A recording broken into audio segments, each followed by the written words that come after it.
Sara Duterte versus Claire Castro.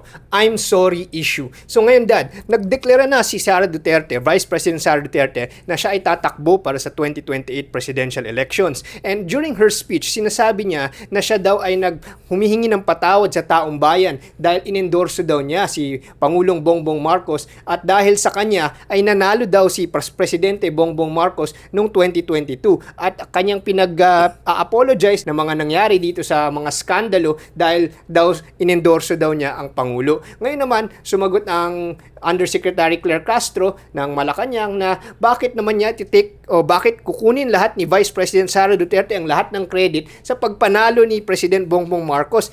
Sinasabi ni Undersecretary Claire Castro, in fact, unity team yun, yung may sa pinagtulong-tulungan na ng buong partido para manalo ang grupo nila. At ang taong bayan naman ang bumoto. So hindi si Sara Duterte lang ang rason sa pagkapanalo ni President Bongbong Marcos. Ngayon, Dad, anong mga nakikita mong direction dito? Timbangin muna natin, no? Let's weigh all the issues that are being said, no? Siguro let's look at it first at the angle of Vice President Sara Duterte. Bakit niya nasabi yon o bakit niya naihayag yung ganong paghingi niya ng paumanin sa mga kababayan natin sa pagkahalal ni ating Pangulong President Bongbong Marcos? Kasi siguro kung titingnan mo from her point of view, during that time kasi kung titingnan naman natin, talagang sa survey pa lang nakikita natin na malayo talaga yung agwat niya. Kung iahambing mo kay Bongbong Marcos, kay Isko Moreno na tumatakbo rin bilang Pangulo during that time, no? So malayo talaga ang agwat in terms of survey. So talagang siya na yung front runner nung una pa lamang during that time, no? Pangalawa, siyempre, Pangulo yung tatay niya at that time, so lahat ng makinarya ng gobyerno, ng pamahalaan, maibibigay pa sa kanya kung if she chose to run for president during that time, I would say siguro 99% medyo siya na talaga yung naihalal at nanalo during that time, no? But again, on the second point of view, katulad sinasabi natin, becoming a president kasi is God's will, God's choice, no? No matter how good or bad the president is, it's God's will to allow it to happen because rulers or leaders are blessed or chosen by God, whether for good or for whatever reason, there's always a reason for it, no? So ngayon, kung titingnan naman natin kasi, yung pagkahalal naman ni President Bongbong Marcos, katulad din sinasabi ni Jose Claire Castro, totoo din naman na ang mga mamamayan ang humalal at bumoto sa kanya para naging Pangulo. Hindi rin siya naging Pangulo kung hindi siya hinalal ng ating mga kababayan, no? So yun din ang issue niya, no? Ngayon ang tanong na lamang kasi ganito, no? Bakit niya nasabi yung I'm sorry, no? Or siya humingi na po. Kasi tingin niya parang nakita niya yung mga pagkukulang at pagkakamali at kahinaan sa ating sa ating Pangulo, kaya niya nasabi yun. Pangalawa, siguro meron ding hinagpis sa kanyang damdamin kung bakit siya pumayag na maging Vice President during that time when she should have been the President if she decided to run for that office. So I don't think there's no need to regret as far as she's concerned, no? Kasi sabi nga natin, the past is the past already, no? Decisions are made or were made, and whatever are the consequences of those decisions, you must face it squarely and then move forward, no? Kasi siguro yun lang naman ang akin nakikita doon. In fairness to both parties, no? Ang akin nakikita lang kasi dito, true to her statement that if she did run for president during that time, she would have won it, basically, no? Hands down. At that time, no? I would say 99%. But since she decided not to, that's her decision not to, then I don't think there's no regret necessary. Because at the end of the day, that is the past already. If she moves forward, then there's a possibility that she could become the next president also because as we see, siya pa rin ang number 1 sa survey.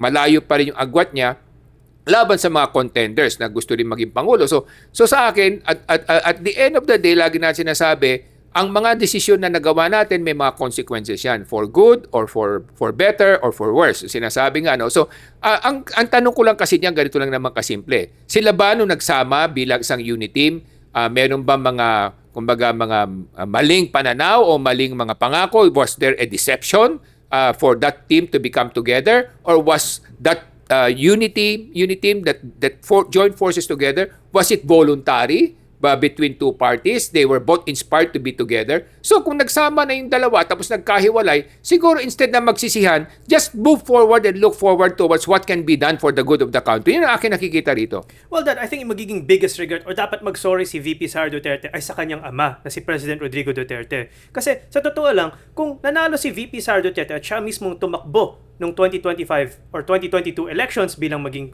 President of the Philippines, for sure, siguro masasabi natin na hindi mapupunta ang kanyang ama sa ICC at The Hague. Siguro naman dito pa siya sa Pilipinas at malaya pa siya, or kung may mga kaso man siya, dito niya isasagot yung mga kaso. Hindi siya i-abduct o i-aresto papunta sa ibang bansa. So siguro dapat ang sorry niya mas tama sa kanyang ama dahil sa kanyang maling decision, or sasabihin nating incorrect decision for not running sa 2022.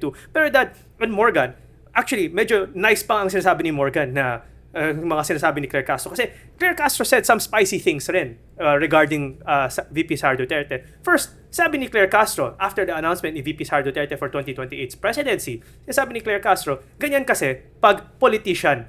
Pag politician, sarili lang niya ang iniisip. Ang iniisip lang niya ang susunod na eleksyon. Kung statesman siya, isipan niya ang susunod na henerasyon. Pero hindi statesman si Sara Duterte, politician lang siya. Sinasabi rin niya na biniblame ni VP Sara Duterte ang administrasyon ni Bongbong Marcos dahil sa korupsyon, sa mga flood control. Pero sinasabi naman ni Palace Press Officer Claire Castro na nung panahon ng ama niya, may 13,917 flood control projects dahil sa build ng kanyang ama. So, ba hindi natin nararamdaman ang lessening of flood dito sa Pilipinas? So, dapat i-explain rin niya na siguro naman may corruption rin sa panahon niya at sa kanyang ama. Well, ako kasi tingin ko diyan, no, parang nagtuturuan na lang, no. So hindi maganda yung nangyayari kasi nga parang instead na ang pinag-uusapan natin kung ano yung makakabuti sa sambayanan, ang nangyayari nagsisisihan, no. So yun ang hindi maganda sa topic lang na to na nakikita natin, no. So both of them, they have their own points of views, no. Meron silang mga punto de vista na sinasabi natin. Pero sa akin kasi ang tanong niya simple lamang. Ano yung makakabuti sa sambayanan? Hindi ba dapat yun ang pagtuunan natin ng pansin? Kasi kung magkakaroon tayo ng ganitong turuan, sisihan, at hindi maganda for both parties. No? Kasi both parties are in government. People expect them to deliver results, to give a good performance so that people will feel the impact of government in their lives. So yun ang tingin ko dapat pagtuunan natin ng pansin because there's no point of arguing what is right and what is wrong between the two of them, or who is right and who is wrong. Because at the end of the day, what is the question is very simple. What is good for the people? Ano yung makakabuti sa ating mga mamayan? Ano yung magiging kinabukasan ng ating sambayanan? Ano yung pwede nilang gawin para maiahon sa kahirapan yung ating mga kababayan? Siguro yun ang dapat nilang pag-usapan at pagtuunan ng pansin kasi kung magtuturuan lang tayo, magsisisihan, I think it will not go anywhere, no? So magkakaroon lang niya ng mga maanghang na salita at hindi naman magiging ano lang to, parang showbiz issue to, hindi na to for the good of the country. Ngayon naman gusto ko balikan yung 2022 elections, no? Kasi sinasabi ng ating Vice President na pinagsisihan niya na siya daw ang nagpanalo sa ating Pangulo. Pero gusto ko lang balikan objectively yung history. Kung siya yung tumakbo, si Vice President Sara today for President, at that time mukhang sure win na siya kasi siya yung number 1 sa survey at malayo sa number 2 lahat ng mga ibang lumalaban, no? Whether it's Leni or President Bongbong Marcos or yung Manila Mayor at that time, medyo malayo lahat sila sa survey versus si Sara. I think nasa 30+% si Sara while everyone was below 20%. So parang malayo na yung lead niya tapos may backing pa siya ng kanyang ama. Pero umatras siya eh. Hindi siya nag-file for even Vice President nung October, naalala ko yun eh. Nag-file siya for Mayor. So that time, nung tinuloy niya yung decision niya na hindi na lang siya mag-Vice President or hindi na lang siya tatakbo sa national at nag-Mayor siya, technically nag-free for all yung nakikita ko yung mga remaining candidates eh. Magkakadikit-dikit yung mga numero nun. So hindi pa rin sure kung sure loss ba talaga ang sinasabi niya na kung hindi dahil sa kanya, talo si Presidente Marcos kasi free for all nga. So that means anything could have happened up to the very end of 2022 kung wala si Vice President Sara sa equation, hindi ba, Dad? Yeah, tama yun, no? Kasi kung titingnan mo naman, no, number 1 siguro pag-usapan natin, bakit ba umatras si Vice President Sara sa tumakbong pagkapangulo during that time in spite of the fact na number 1 na sa survey.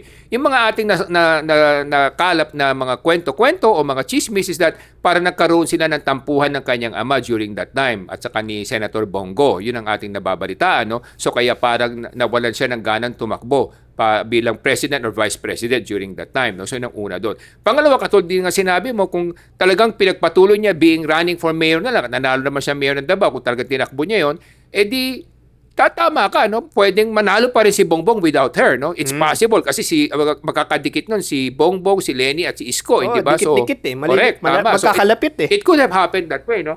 That's why we are always saying at the end of the day, it's God's hands, di ba?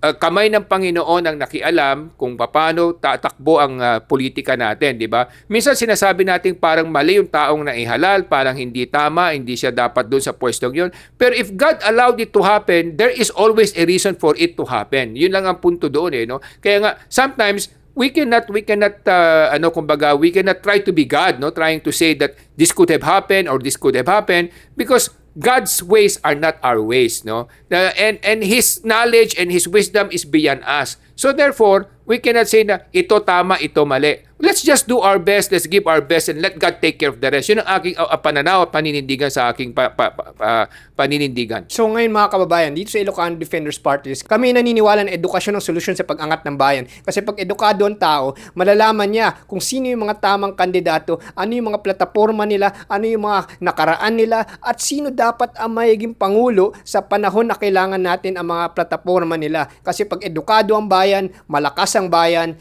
aasenso ang bayan. Para sa edukasyon, ako si Morgan Sain, yung coach ng bayan.